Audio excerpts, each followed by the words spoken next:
Good morning to viewers all across the world. Welcome to your Poetic Into the Dawn Weekend show. My name is Emeka Ozurumba, and today I'm here with a guest. I'm here to review a book called Secular Economy, Miss Rifkat Joseph Adeyemi. Good morning, ma. Good morning. It's Yes. good to be on the show today. Okay. Good morning. She's an award-winning, passionate environmentalist and author and advocate for sustainable development. She's the founder of Eco-Friendly Sensitization and Advocacy, an organization dedicated to promoting climate education and eco-friendly practices. As a climate justice champion, she has won various awards and is a recipient of different awards. Good morning, ma. Good morning. Okay, so we're here to talk about your book, Circular Economy. What is circular economy? Okay. The title of the book is Secular Economy, God's Original Design. Okay. That's the full title. Okay. So the book is faith-based. It's basically a call to Christians towards environmental stewardship, Okay. taking responsibility of our environment. So that's basically what the book is about. Okay. But then the secular economy is a concept we use in the environmental sustainability world, where it actually means, is the just short form for reduce, reuse, And recycle. recycle. Reduce waste, reuse waste, and recycle waste. So basically that's the concept. But then adding it to God's original design, you'll see that everything that God created Yes. is secular. Yes. It's secular and it is sustainable. So that's what, so when you say God's original design, I want to take us back to the garden, God's, okay. to the very beginning, Okay. to Genesis. Genesis. Okay. You also say it's a call to action for Christians to embrace their responsibility as stewards of the planet, weaving together the principles of the circular economy, eco-conscious living, and biblical wisdom. How do you incorporate all those together? Oh, beautiful. So let me start with the last, biblical wisdom. Okay. I'd like us to just take a look at Genesis 1:26 and 28. Okay. And it says, this is the King James said, and God, that's 26, and God said, let us make man in our image after our likeness, and let them have dominion over the fish of the sea, and over the fowl of the earth, and over the cattle, and over all the earth, and over every creeping thing that creepeth upon the earth. But I'd like to read the Message translation. Because when you read the Bible, you should be able to read it in varying translations, because sometimes the King James does not really It has this poetic kind thank of you. lineage. And then if you can't sit down and think you know what To it's trying to understand, say yes. until you have others. Yes. So I'll read the Message translation. It said, God spoke, let us make human beings in our image. Make them reflecting our nature so they can be responsible for the fish in the sea, the birds in the air, the cattle, and yes, earth itself, and every animal that moves on the face of the earth. Then I'll read 128 in the Message. I'm sure my viewers will read the other. It said, God bless them, prosper, reproduce, fill earth, take charge, be responsible for fish in the sea and birds in the air, for every living thing that moves upon the face of the earth. That is in one chapter twice. So you should know that it is our responsibility. God, There's an emphasis. there's an emphasis.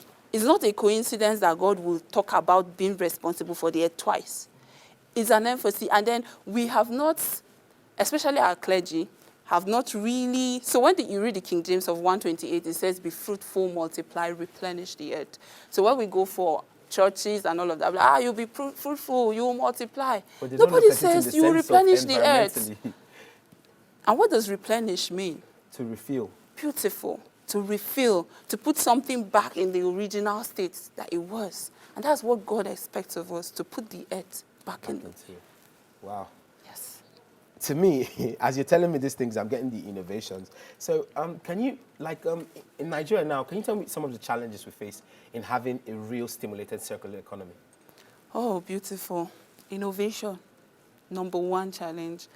You know, when we talk, we always talk funding, there's no money and all of that.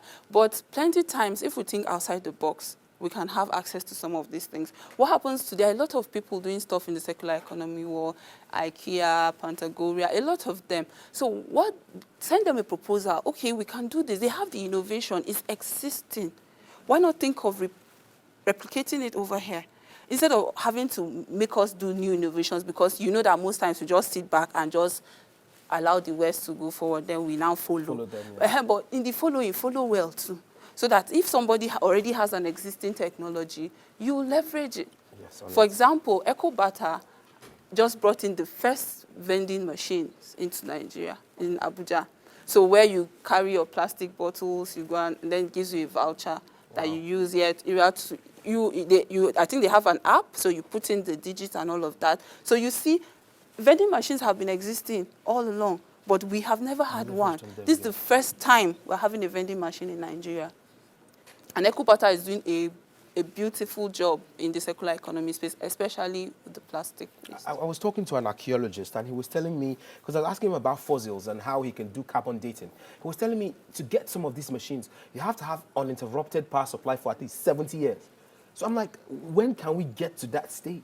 So you see that Nigeria, our climb is very complicated, so to say. But the truth of the matter is that you know us, if we want to do something, we will do it. We will get it done. So I think we are not ready, or we have not seen the need.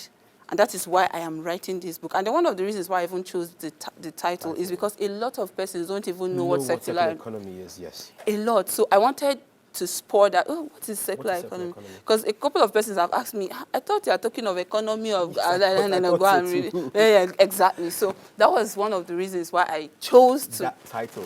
Because I Circular was thinking economy. the title had to do with religion. I thought, but when I read circular economy, I saw it had to do with, trying to make the world go back to the former stage, which is replenishing it, as you said. Yeah. Okay, can you give us some precise chapters to which you can really give us some backing as to what circular economy can mean in your book?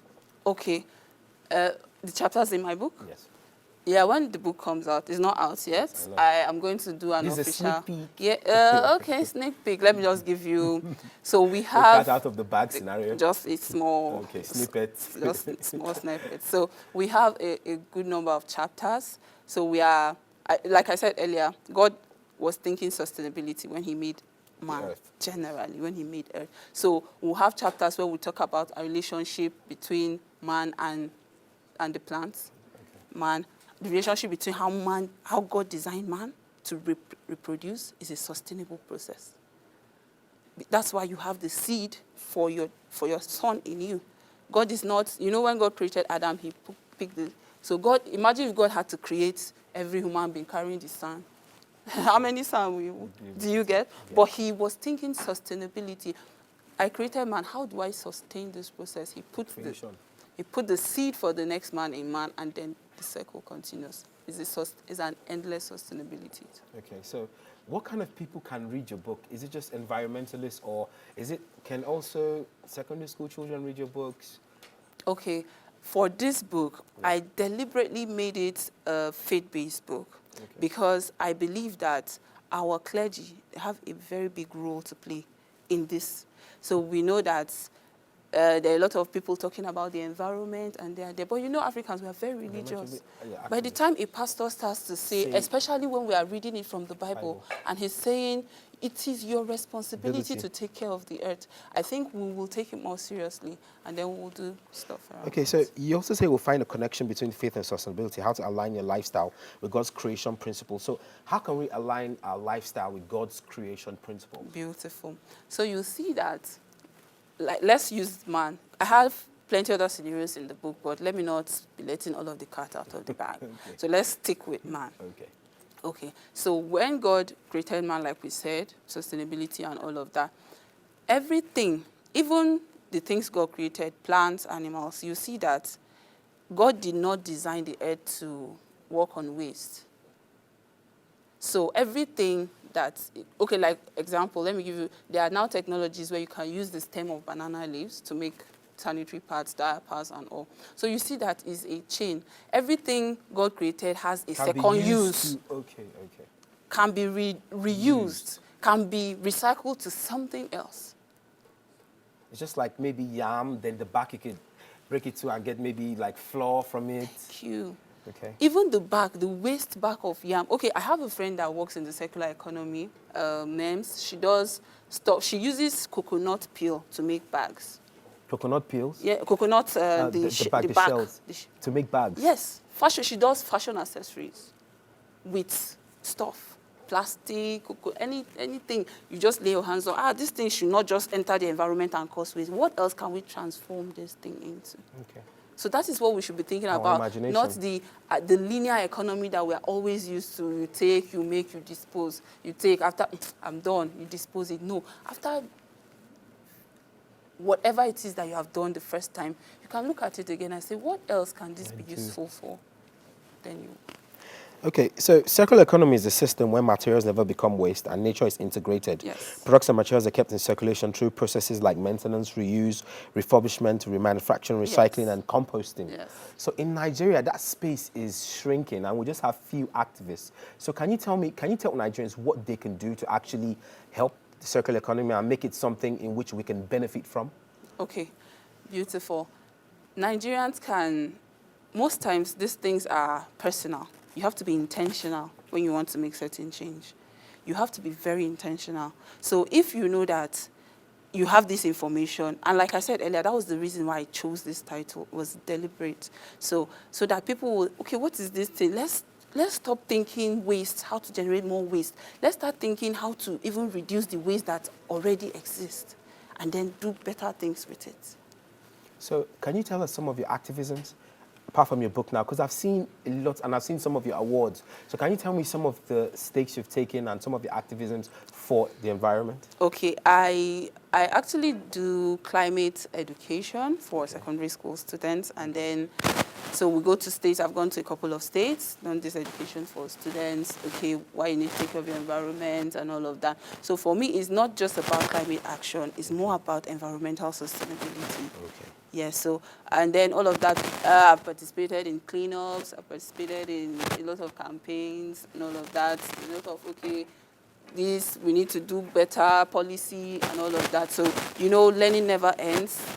So you keep upgrading and keep showing up and keep engaging in all of these activities. Okay, so your final word now. Can you tell Nigerians when your book is going to come out and what they can expect from your book? Oh, beautiful, thank you. My book should be out March 27th, 2025. Yeah. Sorry. Yes, and then we are going to have a conference too. Okay. It's not just a book launch. We're doing a conference where we bring in interdenominational pastors to come and tell us what do they even know that it is our responsibility? Are you telling your congregation? What are you doing? What are you not doing? What more can you do? And all of that. And then we're going to use it to also commemorate the International Day for Zero Waste. Yes, which is supposed to be March 30th, which is Sunday, so we decided to. Okay.